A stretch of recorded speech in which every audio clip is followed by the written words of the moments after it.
सभी को नमस्कार दोस्तों। एमसीक्यू की वीडियो में आपका स्वागत है। और आप लोगों का प्यार इतना ज़्यादा है कि आप इसको बहुत ज़्यादा लाइक कर रहे हो, इसलिए मुझे ये वीडियो लगातार बनाने पड़ रहे हैं। हालांकि टाइम इसमें ज़्यादा कंज्यूम होता है, लेकिन मुझे भी मज़ा आ रहा है क्योंकि इससे एक प्रैक्टिस हो जाती है। इसमें हमें यही चाहिए कि हमें रिविजन करना है ज़्यादा से ज़्यादा और एमसीक्यू की प्रैक्टिस करनी है। विशेषकर यूपीएससी के जो एमसीक्यू होते हैं वो बहुत अच्छे होते हैं, चाहे यूपीएससी की हमारी सीएससी एग्जाम के हो या अन्य भी जो एग्जाम है एनडीए सीडीएस, उनके भी आप एमसीक्यू कर सकते हो। इन क्वेश्चनों को करने का मजा ही अलग होता है और इससे हमारी एक प्रैक्टिस भी अच्छे से हो जाती है। आपकी जिम्मेदारी क्या है? वीडियो को लाइक करना है, शेयर करना है और कमेंट करके बताना है कि कितने क्वेश्चन आपके सही हो पा रहे हैं, ताकि मुझे आइडिया रहे कि जो भी अपने साथ जुड़ा है, इस बार प्री दे रहा है, तो उनका क्या मतलब स्तर है, क्या लेवल है, क्या उनका स्कोर आ रहा है, पॉजिटिव वे में आगे बढ़ रहे हैं कि नहीं बढ़ रहे हैं। ठीक है, तो पहला क्वेश्चन यहाँ पे लेते हैं। ये क्वेश्चन आप पहले अटेम्प्ट ले लो मेरे साथ ही। ठीक है, इंग्लिश हिंदी दोनों मीडियम में। निम्नलिखित में से कौन सा या कौन से सूर्य मंदिरों के लिए विख्यात है? जैसे ये क्वेश्चन न्यू एस्पिरेंट देखेगा, उसने यदि ऐसे एनालिसिस नहीं किया चीज़ों को, तो वो छोड़ देगा कि यार मुझे सूर्य मंदिरों के बारे में पता नहीं है। लेकिन कम से कम आपको इसके बारे में तो पता ना। ओमकारेश्वर मंदिर, ये काफ़ी प्रसिद्ध है, शिव जी का मंदिर है। कहाँ पे? एमपी में। तो ये तो पूरा आप जानते हो, काफ़ी फेमस है, पूरे भारत के लोग इसको जानते हैं। तो ये तो हमें पता है कि यार ये सूर्य मंदिर नहीं होना चाहिए। ठीक है, एक पता है, तो इसको आंसर को सोल्व करने की कोशिश करते हैं कि 3 वाला नहीं हो सकता। इसका मतलब ऑप्शन क्या बचा अपने आप? ऑप्शन ए बचा कि यहाँ पे अरसवली, ये क्या है? एक सूर्य मंदिर है। या तो आप इसको छोड़ते या कोशिश करते, कोशिश में आपकी जीत होती। आंसर चेक कर लेते हैं एक बार। 75 में 75, ठीक है, यहाँ पे देखो ए आंसर है। यही तरीका है बस करने का, और कोई उपाय नहीं है हमारे पास कि हमें डरना नहीं है अटेम्प्ट लेने से। कोशिश करनी है, थोड़ा बहुत भी आपने सुना है, कहीं भी सुना है, पढ़ा है, एलिमिनेट कर सकते हो, 50-50 कर सकते हो, या 75% भी उसके बारे में कुछ जानते हो, या 25% उसके बारे में जानते हो, तो भी आपको अटेम्प्ट लेना है। यानी कई बार 4 ऑप्शन आते हैं, 4 में से केवल एक जानते हो तो भी कोशिश करनी है, तभी हमें अच्छे से मार्क्स मिल पाएंगे। ठीक है, क्वेश्चन देखना। निम्नलिखित खतरों पर आपको विचार करना है। पहला स्टेटमेंट क्या है? लोकसभा अथवा राज्यसभा की विधानसभा के निर्वाचन में जीतने वाले उम्मीदवार को निर्वाचित घोषित करने के लिए किए जाने के लिए किए गए मतदान का कम से कम 50% पाना अनिवार्य है। आपने नज़दीक से देखा होगा, एमपी के चुनाव देखे होंगे कि आपके यहाँ कौन जीता, कितने प्रतिशत वोटों से जीता, तो आपको पता होगा। इसके एकदम प्रैक्टिकल क्वेश्चन है। ठीक है, दूसरा स्टेटमेंट देखना। पहला स्टेटमेंट क्या है? तो इसको हम एलिमिनेट कर सकते हैं, इसको काट सकते हैं, क्योंकि हम जानते हैं कि हमारे यहाँ तो जो एमपी बनता है वो क्या सर्वाधिक जो वोट प्राप्त करता है। जैसे 4 लोग खड़े हुए वहाँ पे चुनाव में, और 4 में से जो सर्वाधिक प्राप्त कर लेगा वही क्या जीत जाएगा। तो ये तो हमें पता है, तो ये एलिमिनेट हो जाएगा। आगे क्या है? भारत के संविधान में अधिकथित उपबंधों के अनुसार लोकसभा में अध्यक्ष का पद बहुमत वाले दल को जाता है और उपाध्यक्ष का पद विपक्ष को जाता है। तो ऐसा संविधान में कहीं ऐसा प्रावधान नहीं किया गया था। आपको पता हो तो ये संशोधन तो बाद में आया है, शायद 60s के दशक में आया है। ठीक है, आप कमेंट करके बता सकते हो कि कब आया था। बाकी ये स्टेटमेंट भी गलत होगा। तो ऐसे ही आप अटेम्प्ट लेते हो तो आंसर क्या हो जाएगा? डी हो जाएगा। तो इनमें से पूछा कौन सा सही है, तो दोनों ही सही नहीं है। ठीक है, आंसर चेक कर लेते हैं। 76 में आंसर है डी। वीडियो में आगे बढ़ने से पहले दोस्तों आपको मैं सुपर कोचिंग के बारे में बताना चाहूँगा। यहाँ पे यूपीएससी की टॉप फैकल्टीज के माध्यम से 20 से अधिक कोर्स लाए गए हैं। इसमें आप यूपीएससी प्री और मेंस के हिसाब से यहाँ पे कोर्स कर सकते हो। सबसे अच्छी बात क्या है, अभी 7 दिन के लिए एक शानदार ऑफर चल रहा है, जिसमें आप इनके जितने भी पेड कोर्स है बिल्कुल फ्री में एक्सेस कर सकते हो। जैसे 7 दिनों के लिए मैं यहाँ से सीसेट पढ़ रहा हूँ, बिल्कुल फ्री में 7 दिनों में अपना सीसेट का पूरा कोर्स मैं यहाँ से खत्म कर लूंगा। अलग अलग टीचर के माध्यम से यहाँ पे सीसेट पढ़ाया जा रहा है। बाकी अपनी सुविधा के हिसाब से आप और भी कोर्स यहाँ पे देख सकते हो। अभी आपके लिए एक शानदार ऑफर चल रहा है, 7 दिनों के लिए बिल्कुल फ्री में जितने भी इनके कोर्स आप एक्सेस कर सकते हो। आपको कोड इस्तेमाल करना है DHM7। इसके अलावा इनके पेड कोर्स पर आपको यहाँ पे 20% डिस्काउंट अभी मिलने वाला है।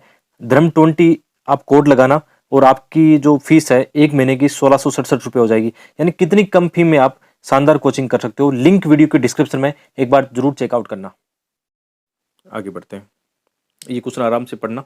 निम्नलिखित में से कौन से भारत में 1991 में आर्थिक नीतियों के उदारीकरण के बाद गठित हुआ? बहुत इंपॉर्टेंट पॉइंट है ये, हम इकोनॉमी में वैसे भी पढ़ते हैं। ठीक है, 11वीं क्लास की एनसीईआरटी आपने पढ़ी हो इससे संबंधित, जहाँ पे लिबरलाइजेशन की बात करते हैं, भारतीय इकोनॉमी में काफ़ी सुधार की बात करते हैं, वैसा क्वेश्चन है। ठीक है, तो क्या कह रहा है? 1991 के बाद में, उदारीकरण के बाद में क्या घटित हुआ, ये ध्यान रखना है। ये कह रहा है कि जीडीपी में कृषि का अंश बड़े स्तर पर बढ़ गया। Share of agriculture in GDP increase in काफ़ी ज़्यादा, मतलब इनॉर्मसली काफ़ी ज़्यादा बढ़ गया। तो ऐसा तो नहीं है कि बहुत ज़्यादा बढ़ गया हो, क्योंकि हमने अभी तक ये पढ़ा है कि यार हमने कृषि से डायरेक्ट सेवा सेक्टर की ओर छलांग लगाई थी, तो सेवा सेक्टर का जरूर हम कह सकते हैं कि काफ़ी ज़्यादा बढ़ गया था। एग्रीकल्चर का ऐसा कुछ नहीं है। तो एक स्टेटमेंट को एक बार काट लेते हैं, ठीक है, ए काटते हैं तो आगे क्या होता है, कम से कम ए और डी ऑप्शन कट जाते हैं, ठीक है। एक और ए और डी कट गया, हमारे पास दो ऑप्शन है, तो 50-50 जहाँ पे मामला बनता है तो वैसे भी हम अटेम्प्ट लेने वाले हैं, ठीक है। इसको देखते हैं। तो एक बात ये ऑप्शन बता रहा है कि 2 और 3 सही है, 2 और 3 सही है, तो इसको एक बार पढ़ भी लेते हैं, बाकी इसको टिक भी लगा सकते हो कि यार 2-3 तो ऑप्शन के हिसाब से अपने आप सही हो गए कि विश्व व्यापार में भारत के निर्यात का अंश बढ़ गया। देखो इसको लॉजिक वे में करना हो तो आप कभी भी क्वेश्चन गलत कर ही नहीं सकते। कैसे ये कह रहा है, ये स्टेटमेंट पहला वाला तो हमने निकाल दिया, ठीक है। अब 2 और 3 सही है ऑप्शन के हिसाब से, तो ये कह रहा है कि विश्व व्यापार में भारत के निर्यात का अंश बढ़ गया, तो हमें सही मानना पड़ेगा, हाँ बढ़ गया, क्योंकि ऑप्शन के हिसाब से सही आ रहा है। एफडीआई का इनफ्लो बढ़ गया, ये बात सही है कि जैसे ही हमने क्या किए वैश्विक अर्थव्यवस्था में हमने उदारीकरण अपनाया, अपने द्वार खोल दिए मतलब निवेशकों के लिए, तो एफडीआई भी बाहर से काफ़ी आने लग गया, हमारे निर्यात भी बढ़ गए। दोनों स्टेटमेंट सही लग रहे हैं, पॉजिटिव भी लग रहे हैं कि ऐसा हुआ है, ठीक है। आगे कह रहा है कि भारत का विदेशी विनिमय भंडार वृहत रूप से बढ़ गया। विदेशी विनिमय भंडार की बात कर रहा है, फॉरेन एक्सचेंज रिजर्व की बात कर रहा है, ठीक है। तो पहले हम कहते हैं 1991 से पहले क्लोज अर्थव्यवस्था थे, 1991 बाद में हम ओपन इकोनॉमी में आ गए। तो ओपन इकोनॉमी में आते ही हमारा क्या हो गया, कहीं ना कहीं फॉरेन एक्सचेंज जो रिजर्व बढ़ने लग जाएगा। ये कह रहा है बहुत बड़े स्तर पर, ये बात सही है। तो ये दोनों जुड़े हुए टॉपिक है। जैसे आप इसको गलत निकालोगे इसके हिसाब से, जैसे कई बार हम कोई ट्रिक्स बताता ना कि इसमें यदि ऐसे एक्सट्रीम सिचुएशन आए तो इसको आप गलत निकालना, ऐसा नहीं है दोस्तों। हमें ट्रिक्स वगैरह में जाना ही नहीं है। पहले मैं भी मानता था, लेकिन यूपीएससी ने इनको सबको फेल कर दिया है। ट्रिक्स व्रिक्स कोई काम नहीं करती। यहाँ पे एक ही चीज़ काम करेगी, आपका व्यक्तित्व है, आपका विवेक, आपकी बुद्धि और सोचने समझने की क्षमता, वही आपके क्वेश्चन आपको ज़्यादा से ज़्यादा सोल्व करवाएगी। जितने भी पहले की जो ट्रिक्स चलती थी सब यूपीएससी ने 2021 के पेपर में फेल कर दी। तो हमें उस चीज़ों में नहीं जाना है कि ये एक्सट्रीम सिचुएशन है। कभी कभी थोड़ा सा आपका विवेक काम करेगा तो वहाँ इस्तेमाल कर लेना, बाकी हर जगह इस्तेमाल मत करना। जैसे पहले कहते थे कि साइंस और टेक के जितने भी क्वेश्चन आते हैं उसमें सब में डी करके आना है, तो सब फेल हो गए। उन चक्रों में जाने नहीं है, हमें केवल इसी पे चलना है जो अभी हम कर रहे हैं, ठीक है। तो ये कह रहा है कि थोड़ा आप अपना विवेक इस्तेमाल करो कि यदि क्या होता है, यदि हमारा निर्यात बढ़ता है और एफडीआई आती है तो भारत में क्या आएगा, सीधी सी बात है, विदेशी विनिमय भंडार बढ़ेगा, क्योंकि बाहर से पैसा आएगा ना, पैसा आएगा तभी तो हमारा फॉरेन एक्सचेंज रिजर्व क्या होगा, ज़्यादा बढ़ेगा। तो ये स्टेटमेंट इसके हिसाब से, इन दोनों के हिसाब से ये स्टेटमेंट भी लागू होता है। तो ये ऑप्शन आप चुन रहे थे बी और सी में से। थोड़ा सा आप सामान्य स्टेटमेंट की ओर जाओगे तो 4 को निकाल दोगे, सी करके आ जाओगे, सी आंसर गलत हो जाएगा। जबकि आप थोड़ा सा सोचोगे इन चीज़ों को लेकर कि यार जब सेकंड और थर्ड स्टेटमेंट सही है तो इन दोनों के होने से ये होता है तो होता है, फिर आपका आंसर होगा बी। ये ठीक आंसर है, बी होगा। 77 में एक बार चेक कर लेते हैं आंसर क्या है। 77 में बी आंसर है, ठीक है। आगे बढ़ते हैं, ठीक है। ये क्वेश्चन आप अटेम्प्ट करने की कोशिश करना। जैसे ये क्या है, एम स्ट्राइप्स, ये क्या है, मतलब पट्टियाँ, इसको इंग्लिश में बोलते हैं ना स्ट्राइप्स, यानी धारीदार पट्टियाँ जैसे होती है। तो यदि आप इसको थोड़ा सा सोचोगे तो आप इसको कर लोगे आराम से, आपको याद आएगा। जैसे हम एक बात करते हैं, इसको वन्य प्राणी जात, ये समझ में नहीं आ रहा है कि ये वाइल्ड जो फौना है उनका कैप्टिव ब्रीडिंग की बात कर रहा है, कभी सुना नहीं। ये थोड़ा सा जरूर लगता है कि बाघ अभयारण्यों का रखरखाव। तो टाइगर की स्ट्राइप्स होती है ना, आपने देखा होगा कभी टाइगर को, तो उसकी शरीर पर क्या होती है, पट्टियाँ होती है, धारियाँ होती है ना। तो इससे मैच कर रहा है ये। कभी कभी ऐसे क्वेश्चन आते हैं, यदि आप थोड़ा सा ऐसे विवेक इस्तेमाल कर लोगे आंसर सही हो जाते हैं। और ये एम स्ट्राइप्स उसी से जुड़ा हुआ था, बाघ संरक्षण के लिए था, ठीक है। मतलब ऐसी कोई टेक्नोलॉजी के माध्यम से बाघ को शायद इसमें काउंटिंग की जाती होगी, ठीक है। आप देख लेना, गूगल कर लेना थोड़ा सा। लेकिन ये आंसर बी आराम से निकल सकता है, कॉमन सेंस से निकल सकता है कि यार स्ट्राइप्स ऐसा कुछ मामला बन रहा है। ये तुक्का नहीं है, ये ऑब्जर्वेशन है, ठीक है। 80 में जाते हैं हम एक बार, 80 में बी आंसर, ठीक है, बिल्कुल सही है आंसर। आगे बढ़ते हैं, 81 में आप देखना, क्वेश्चन को पढ़ना। ये जीएसटी के बारे में पूछ रहा है कि जीएसटी के क्रियान्वित किए जाने का सर्वाधिक संभावित लाभ क्या होगा।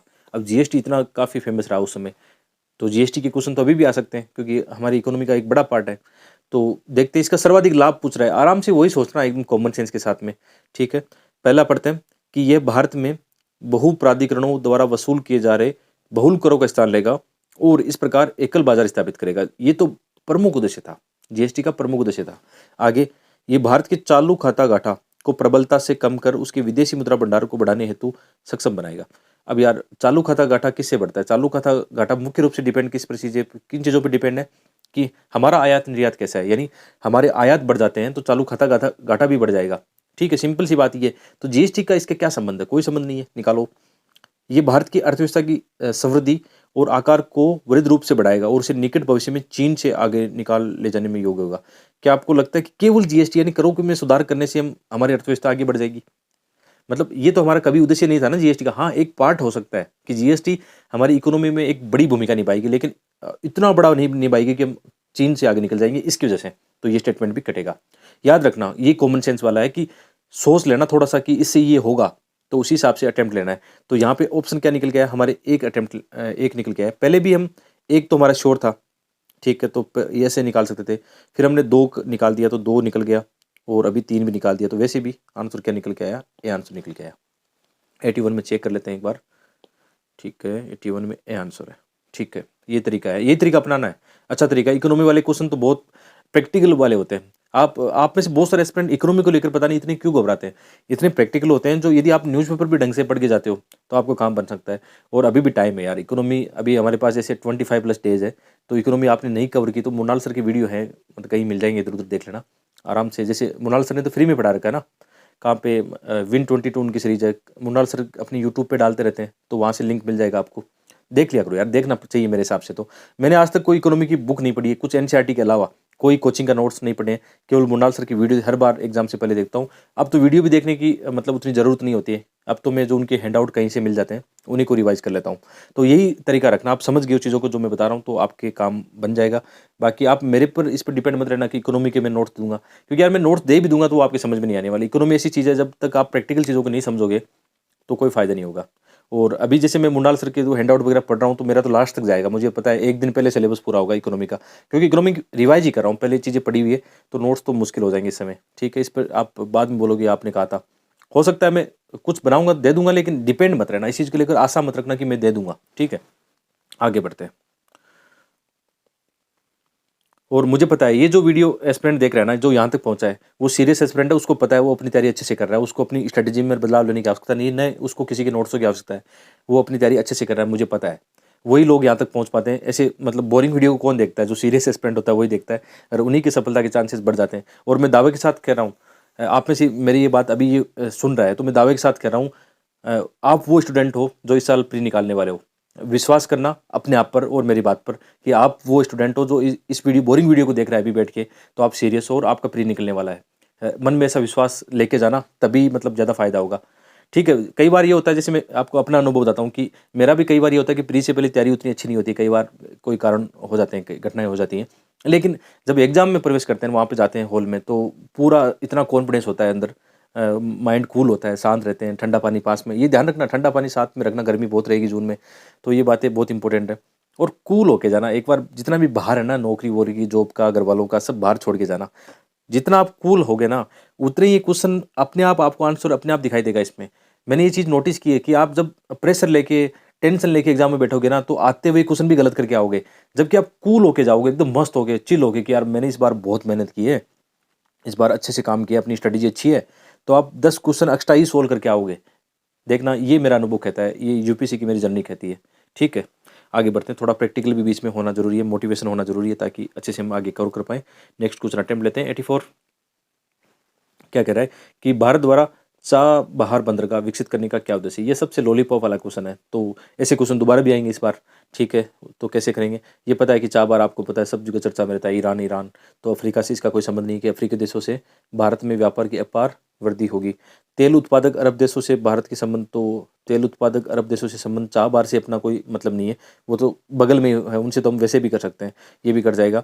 हाँ, ये जरूर है कि चाबहार हमें क्या करेगा, मध्य एशिया, अफगानिस्तान, उधर पहुंच बढ़ा देगा हमारी, है ना। और पाकिस्तान, भारत को पाकिस्तान निर्भर नहीं होना पड़ेगा, ये सही लग रहा है। ठीक है, आगे पाकिस्तान इराक भारत के बीच गैस पाइपलाइन, ये मतलब नहीं, गैस पाइपलाइन तो वैसे भी आ जाएगी। तो ऐसे को लॉलीपॉप वाले क्वेश्चन गलत नहीं करने। तरीका क्या है? एलिमिनेट करना है। देखो अभी हम क्या करें, एलिमिनेट करके आगे बढ़ रहे हैं। ये इसलिए इजी क्वेश्चन मैंने लिया कि उलझना नहीं है आपको। ठीक है, 84 में एक बार चेक कर लेते हैं आंसर, सी आंसर। ठीक है, आगे बढ़ते हैं। ठीक है, ये क्वेश्चन देखना, ये सबसे इजी वाला, लेकिन मैंने देखा बहुत सारे एस्पिरेंट गलत करेंगे इसमें, अभी भी गलत करोगे आप, लेकिन ठीक है, पॉजिटिव होके करना है। भारत में मताधिकार और निर्वाचित होने का अधिकार, ये क्या है? ठीक है, तो आप ये सोच लेना कि मताधिकार और निर्वाचित होने का अधिकार क्या है। तो ये पहला स्टेटमेंट कह रहा है मूल अधिकार है। आपको कोई ऐसा मूल अधिकार याद आ रहा है, आर्टिकल 14, 15, 16, 17 ऐसा कुछ भी याद आ रहा है, कोई 20, 25 जिसमें मताधिकार की बात की गई हो या निर्वाचन होने की बात की गई हो? नहीं याद आएगा। यदि आपने सीरीज पढ़ा है तो नहीं याद आएगा, मुझे भी नहीं याद आ रहा है, कोई काट दिया। ये नैसर्गिक अधिकार है। हाँ भाई, नैसर्गिक अधिकार तो ये नहीं हो सकते ना, ये तो राज्य के द्वारा दिए गए अधिकार हैं। मतलब मताधिकार और निर्वाचित का अधिकार कोई भी देश का संविधान, राज्य या जो भी बॉडी है वो देती है, तो ये नैसर्गिक कैसे हो गए? प्राकृतिक अधिकार जैसे जीवन जीने का अधिकार हम मान सकते हैं कि प्राकृतिक अधिकार है, सांस लेने का अधिकार प्राकृतिक अधिकार है ऐसे नॉर्मली, तो ये तो नैसर्गिक अधिकार नहीं है भाई, काट दिया। अब दो ऑप्शन में से आपको डाउट होगा कि यार ये विधिक है, विधिक तो है कि कानूनी तो मानते हैं, कानूनी अधिकार है, लेकिन उससे पहले स्टेटमेंट में क्या है, संवैधानिक अधिकार। क्या आप संविधान के किसी पार्ट में देखते हो कि इनका उल्लेख कहीं किया है? किया है, ये किया है। संविधान के आर्टिकल तो अभी मुझे याद नहीं आ रहे हैं, लेकिन लोकसभा ये चुनाव वगैरह इनमें सब में ये लिखा होता है कि आपको चुनाव लड़ने का और मतदान करने का अधिकार होता है, तो संविधान में ये बात लिखी गई है ना, तो संवैधानिक भी है, कानूनी भी है, कह सकते हैं हम कानूनी भी है, क्योंकि यदि हम इन अधिकारों से हमें वंचित किया जाता है तो हम न्यायालय का शरण, न्यायालय में जा सकते हैं, ठीक है। तो संवैधानिक तो है ही, साथ में विधिक भी है, लेकिन विधिक से पहले संवैधानिक आ रहा है, तो बेस्ट आंसर चूज करना है आपको ना, तो बेस्ट आंसर क्या है? सी। यही करना है तरीका, ये अपनाना है अभी जो हमने किया अभी, ठीक है। 86 में एक बार चेक कर लेते हैं, ठीक है, 86 में सी आंसर है। आगे बढ़ते हैं। ये क्वेश्चन इजी वाला है कि विकसित लेजर, हिंदी में देखना क्या लिखा हुआ है, व्यतिकरण माफी मतलब मत पढ़ना हिंदी में। हिंदी मीडियम वाले विद्यार्थियों को एक बात बोलूंगा कि यार इंग्लिश, ये देखना, इंग्लिश का क्वेश्चन जरूर देखते रहना, काफ़ी इधर उधर होता है कई बार। लास्ट ईयर तो एक क्वेश्चन गलत भी था, उसको उठाया गया था बाद में, ठीक है। तो ये जरूर देखते रहना। ये क्या पूछ रहा है, इवोल्व लेजर इंफ्रोमीटर स्पेस एंटीना, ठीक, ईलीजा, इसके बारे में बात करें। तो लेजर, लेजर थोड़ा बहुत हम समझते हैं, किरणें तरंगे थोड़ा बहुत तो समझते हैं इनसे। इंटरफेरोमीटर, इंटरफेरोमीटर स्पेस एंटीना, ठीक है। किसके लिए ये विकसित जो किया गया, इसकी प्रयोजना का क्या प्रयोजन है, क्या उद्देश्य है इसका, ईलीजा का उद्देश्य क्या है? तो ये कह रहा है न्यूट्रॉनों का सहसंचरण करना। आजकल एक चीज़ चल रही है ना कि आजकल न्यूट्रॉनों का भी डिटेक्ट करने का प्रयास चल रहा है। वो कहाँ पे चल रहा है? अलग अलग जगह चल रहा है ना न्यूट्रॉनों वाला। लार्ज वो हाइड्रोज क्या नाम है उसका ना, उसमें चल रहा है। गुरुत्वीय तरंगों का भी आजकल काफ़ी चल रहा है, ब्लैक होल ये काफ़ी चल रहा है। तो दो तो ऑप्शन हमें लग रहा है 50-50 हो सकता है। आगे कह रहा है कि प्रक्षेपण शास्त्र, रक्षा प्रणाली की प्रभावकारिता का संशोधन करना। तो ये ऑप्शन हम निकाल सकते हैं कि ऐसा कुछ नहीं है। हमारी संचार प्रणाली को सोलर फ्लेयर के बारे में अध्ययन करना, तो ये नहीं होगा। मतलब ये तो हमें पता है कि ज़्यादातर इनका ही चल रहा है आजकल मामला, गुरुत्वीय तरंग का या न्यूट्रॉनों का चल रहा है। तो न्यूट्रॉनों वाला भी हमें पता था कि वो तो लार्ज, क्या नाम है यार, भूल जाता हूँ मैं उसका, जो फ्रांस में चल रहा है ना वो सीमा पे यूरोप में, लार्ज हेडोन कोलाइडर ऐसा कुछ नाम है उसका। तो ये तो उससे संबंधित था, तो ये भी हम काट सकते हैं। एक चीज़ इसमें भी ये थोड़ा हिंट दे रहा है लेजर किरणों का इनका ना, ठीक है। तो इसमें गुरुत्वीय तरंगों का मामला बन रहा है। ऐसा मैं करता हूँ कि कभी मुझे कोई क्वेश्चन जैसे अटेम्प्ट लेना हो ना, तो यही तरीका अपनाता हूँ जो मैं अभी मैंने करके देखा है ना, तो उससे कभी गलत होता है, ऐसी बात नहीं कि हर बार सही होता है, लेकिन उसमें ये है कि पॉजिटिव ये रहते हैं कि हमारे हम 10 में से ऐसे क्वेश्चन 10 अटेम्प्ट लेंगे जिनमें हमें 50-50 करना हो, तो उनमें से पॉजिटिव ही रहता है, फिर काट पीट के जो स्कोर बनेगा सकारात्मक बनता है। तो ये प्रयास हमें करते रहना चाहिए, ठीक है। तो आंसर क्या निकल के आ रहा है? बी निकल के आ रहा है। एक बार चेक कर लेते हैं 87 में, 87 में बी निकल के आ रहा है, ठीक है। आप में से बहुत सारे एस्पिरेंट को लगता होगा कि सर तो पहले से अभ्यास करके आते हैं तो वो सही सही वाले लेते हैं। तो ये बात सही है कि मैं अभ्यास करके सीखता हूँ, वो अनुभव आपके साथ शेयर करता हूँ, तो कितनी अच्छी बात है, इसमें तो कोई नुकसान वाली बात नहीं है आपको। तो हाँ, जैसे मैं अटेम्प्ट लेता हूँ, 10 क्वेश्चन अटेम्प्ट लेता हूँ, तो ये बात सत्य है कि 10 में से कई बार 10 में से 7 मेरे भी गलत होते हैं, नहीं सॉरी 7 सही होते हैं, 3 गलत होते हैं। कई बार मतलब 6, लेकिन 6 से नीचे नहीं जाता। इसमें ये मामला बनता है लगभग, तो ये होता है कई बार 10 भी सही हो जाते हैं, कई बार 7 भी होते हैं, कई बार 8 हो जाते हैं। पूरे सही कभी नहीं होते हैं, ये तो मैं भी मानता हूँ, पूरे सही ऐसे होते भी नहीं है उसमें। लेकिन मैंने गलती कहाँ की, उससे गलती से सीखा कि यार इसमें ये ऑब्जर्वेशन था, इससे ये हो सकता था, तो उससे फ़ायदा मिल जाता है, ठीक है। आगे बढ़ते हैं। 87 में चेक कर लिया क्या हमने? हाँ ठीक है, 87 में बी हो गया। आगे बढ़ते हैं। बस मैं तो यही सिखाना चाहता हूँ कि आप भी घर पे बैठ के अपनी प्रैक्टिस ऐसे ही करते रहो, यही चाहता हूँ, और ये हो रहा है भी, तो अच्छी बात है। क्वेश्चन अटेम्प्ट लेते हैं 90 में। निम्न खतरों पर विचार कीजिए कि भारत का निर्वाचन आयोग 5 सदस्य निकाय आयोग, ये तो इतना तो बेसिक आपने पढ़ा होगा, तो हमें पता है कि 3 सदस्य निकाय है, तो काट देंगे। फिर आगे क्या है, तो ए कट गया, तो ऑप्शन ए की कटा है अभी तो, ठीक है। आगे क्या है, संघ का गृह मंत्रालय आम चुनाव और उपचुनाव दोनों के लिए चुनाव कार्यक्रम तय करता है। तो यार ये तो हमने देखा कितनी बार चुनावों की घोषणा होती है, तो कहीं ना कहीं निर्वाचन आयोग ही करता है ये तो घोषणा, कि निर्वाचन आयोग ने आज इन राज्यों के चुनाव की घोषणा की है, एमपी के चुनाव की घोषणा की है। तो ये भी हमें पता है, 2 वाला भी कट जाएगा। ये एकदम सीधे वाले क्वेश्चन है, ठीक है। 2 कट गया तो आंसर डी निकल के आ गया। डी वाला क्या ऑप्शन है, निर्वाचन आयोग मान्यता प्राप्त राजनीतिक दलों के विभाजन विलय से संबंधित विवाद निपटाता है। तो ये अपने आप निकल के आ गया, तो इसको ही रखते हैं। ठीक है, क्वेश्चन क्या है 90 में चेक कर लेते हैं एक बार। 90 में डी। ठीक है, आगे बढ़ते हैं। 91 देखना, भारत में यदि कछुए की एक जाति को वन्य जीव संरक्षण अधिनियम 1972 की अनुसूची 1 के अंतर्गत रखा जाता है। तो ये तो हमने अनुसूचियां 6 की 6 पढ़ रखी है, ये पढ़ लेना, अभी भी नहीं पढ़ी हो तो। WPA की 6 अनुसूचियां हैं, उसमें क्या क्या दे रखा है ये जरूर पढ़ लेना, हर बार एक क्वेश्चन ऐसा रहता है। तो यदि कछुए को हम फर्स्ट में रखते हैं, अनुसूची 1 में रखते हैं, तो ये तो हमें पता है कि अनुसूची फर्स्ट में क्या है कि कुछ ऐसे जीव है जिनका संरक्षण किया गया, उनको किसी भी हालत में नुकसान नहीं पहुंचाया जा सकता। ठीक है, तो कछुए का अनुसूची 1 में रखा गया है, तो इसे संरक्षण का स्तर वही प्राप्त होगा बाघ का, तो बाघ को भी हमने अनुसूची 1 में रखा है, तो हमारा आंसर तो इससे निकल के आ रहा है। बाकी और भी देख लेते हैं एक बार। इसका अब वन्य जीवों में अस्तित्व समाप्त हो गया, ये कोई मतलब नहीं है। ये भारत के विशेष, ये भी कोई मतलब नहीं है। इस संदर्भ में उपयुक्त बी और सी दोनों सही है ना। अब हमारा तो आंसर बहुत लॉलीपॉप आंसर है, थोड़ा बहुत भी अपने ऑब्जर्वेशन देखा हो, कहीं देखा हो तो आराम से कर सकते हो। तो 91 में ए आंसर है। आगे बढ़ते हैं। 91 के अलावा कुछ क्वेश्चन और हैं भी। ठीक है, 91 में ए आंसर है।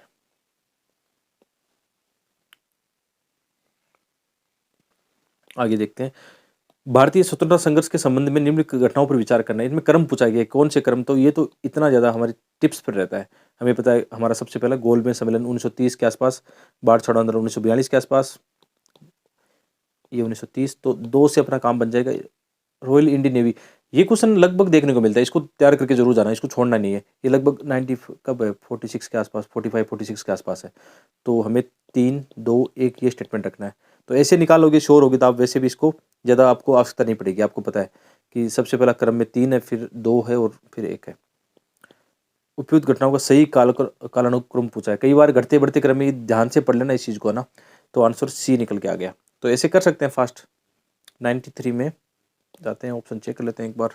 93 में सी आंसर बिल्कुल सही है।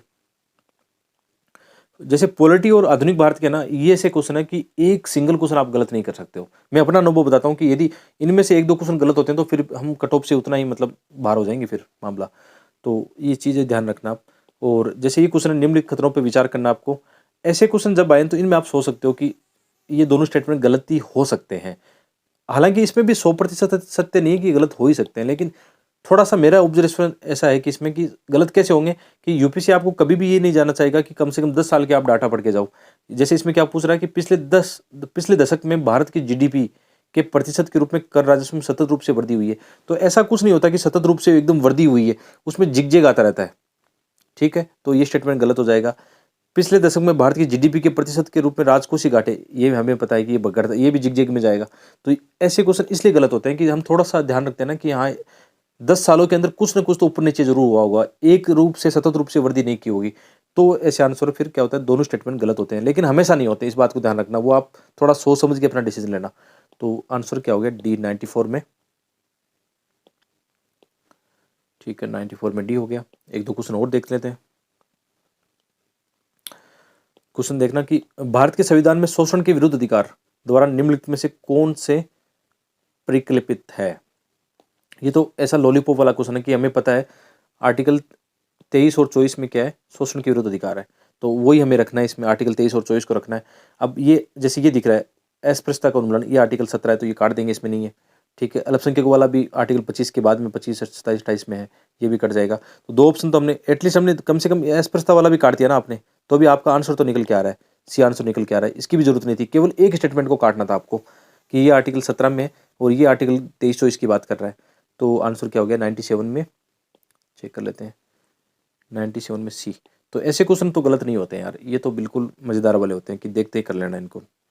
ठीक है, ये क्वेश्चन आप पढ़ना आराम से। ज्योग्राफी वाला क्वेश्चन है कि निम्नलिखित में से कौन सा भौगोलिक रूप से ग्रेट निकोबार के सबसे निकट है। जैसे हम ये इंडिया का, साउथ इंडिया का मैप बना लेते हैं यहाँ पे, और इधर मतलब ये पता है हमें, अंडमान निकोबार वगैरह यहाँ पे, और ये आपने देखा होगा यहाँ से, ये देखा होगा, ये इंडोनेशिया वगैरह देखा होगा ऐसे, है ना। तो यहाँ पे हमारा अंडमान निकोबार है, यहाँ पे श्रीलंका है।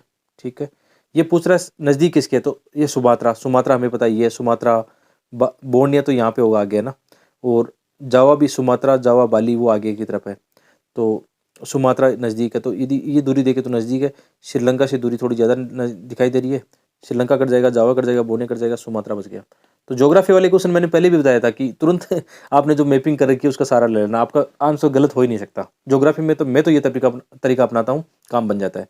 तो एक बार चेक कर लेते हैं काम बना कि नहीं। 98 में ये आंसर सुमात्रा, ठीक है, सही है। थोड़ी सी मैपिंग देख के जाना आप। तो आज का लास्ट क्वेश्चन हम देखते हैं 100 वाला। निम्नलिखित में से कौन सी एक भारतीय संघ राज्यपत्ति की विशेषता नहीं है? ठीक है, तो भारत में स्वतंत्र न्यायपालिका, तो स्वतंत्र न्यायपालिका हमारी क्या है? संघात्मक ढांचे का एक पार्ट है, बिल्कुल सही बात है। केंद्र और राज्य के बीच शक्तियों का बंटवारा, ये क्या दिखाता है? ये भी हमारा संघ राज्य क्षेत्र की विशेषता बताता है। इसके अलावा संघबद्ध होने वाली इकाइयों को राज्यसभा में असमान प्रतिनिधित्व दिया गया है। ठीक है, उनकी जनसंख्या उनके हिसाब से क्या दिया गया है? उनको प्रतिनिधित्व दिया गया है। तो ये भी सही स्टेटमेंट है। तो 3 वैसे निकल गए, तो फोर्थ वैसे भी गलत हो गया क्योंकि विशेषता नहीं है। डी, ये तो पूछा ना, विशेषता नहीं है। और इसमें थोड़ा स्टेटमेंट देख लेते हैं, ये संघबद्ध होने वाली इकाइयों के बीच एक सहमति का परिणाम है। जी हाँ, ये गलत स्टेटमेंट है क्योंकि हमारे यहाँ सहमति का परिणाम नहीं है ना। हमारे यहाँ तो मतलब केंद्र की थोड़ा सा वही है, संविधान के अकॉर्डिंग है। अमेरिका में जैसे वहाँ पे जो वहाँ के जो राज्य है वो सहमति का परिणाम है, केंद्र बनाते मिलके। ठीक है, हमारे ऐसा नहीं है। तो डी स्टेटमेंट रॉन्ग होगा। एक बार चेक कर लेते हैं। ठीक है, तो इस प्रकार आज के 15 क्वेश्चन हो गए हैं। आप कमेंट करके बताना कितने सही हुए हैं, और वीडियो को लाइक शेयर करना, कमेंट करके ये भी बता सकते हो आज का लेसन आपका कैसा रहा। मिलते हैं एक और वीडियो में। बहुत बहुत धन्यवाद।